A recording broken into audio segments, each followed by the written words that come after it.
Kita akan baca beberapa hadis, semoga memberi manfaat pada kita insya-Allah. Bismillahirrahmanirrahim. Nahmaduhu wa nusalli ala rasulil karim. An Jabir radhiyallahu anhu anna an-nabiy sallallahu alaihi wasallam kana la yanamu hatta yaqra'u alif lam mim tanzil wa tabarakalladzi biyadihil mulk. Sayyidina Jabir radhiyallahu anhu meriwayatkan bahawa sesungguhnya Rasulullah sallallahu alaihi wasallam tidak akan tidur selagi baginda Rasulullah sallallahu alaihi wasallam tidak membaca surah As-Sajdah dan surah Tabarakalladzi. Hadis riwayat Tirmizi.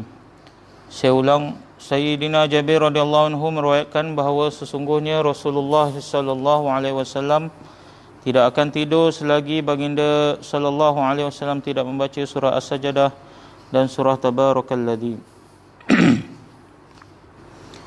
An Abi Hurairah radhiyallahu anhu anna Nabiy sallallahu alaihi wasallam qala inna suratan minal Qur'an 30 ayatan syafa'at li rajulin hatta ghufira lahu wa hiya suratu Tabarakalladzi biyadihil mulk.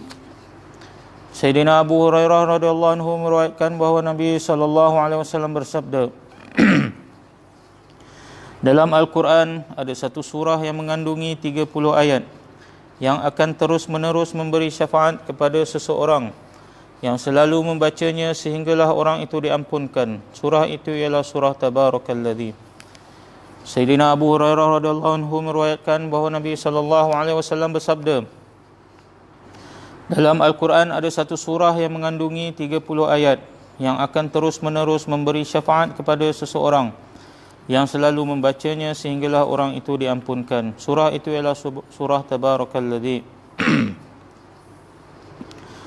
An Ibn Abbas radhiyallahu anhuma qala daraba ba'du ashabin Nabi sallallahu alaihi wasallam khiba'ahu ala qabrin wa huwa la yahsabu annahu qabrun. فإذا فيه قبر إنسان يقرأ سورة الملك حتى ختمها فأتى النبي صلى الله عليه وسلم فقال يا رسول الله إني ضربت خبائي وأنا لا أحسب أنه قبر فإذا فيه إنسان يقرأ سورة الملك حتى ختمها فقال النبي صلى الله عليه وسلم هي مانعة hiya munjiyatu tunjihi min adzabil qabr. Rawahu Tirmizi. Sayyidina Abdullah bin Abbas radhiyallahu anhuma meriwayatkan bahawa ada seorang sahabat yang telah memasang khemah di atas sebuah kubur sedangkan beliau tidak menyangka bahawa di situ ada kubur.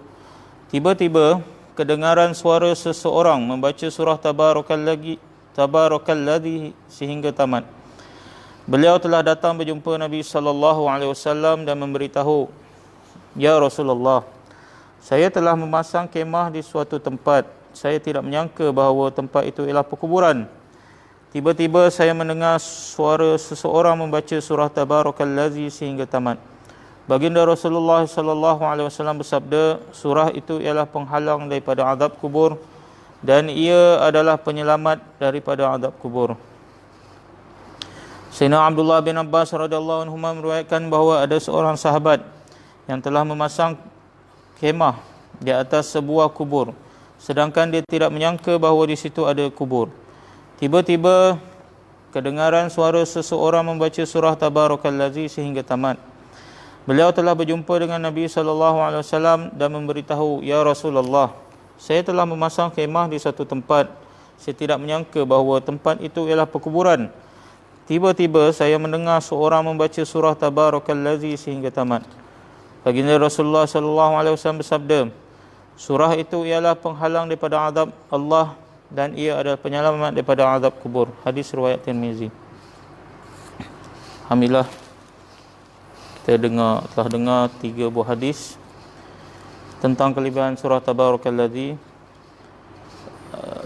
Antara kelebihan dia akan memberi syafaat pada kita di akhirat nanti.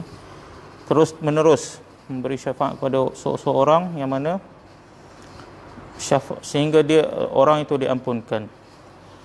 Itu ke dia penyelamat kita di dalam kubur, daripada azab kubur. Jadi sama-samalah kita amalkan. Sebelum tidur, Nabi sallallahu alaihi wasallam pun sebelum tidur tidak akan tidur sehingga baginda membaca 2 surah, iaitu surah Tabarakalladzi dan Alif Lam Mim Sajadah. Dan semoga di kesempatan Allah bagi banyak masa lapang ni, sama-samalah kita amalkan dengan hadis ini, insya-Allah. Semoga kita boleh manfaat dunia dan akhirat. Subhanallah bihamdihi, subhanakallah, asyhadu an la ilaha illallah.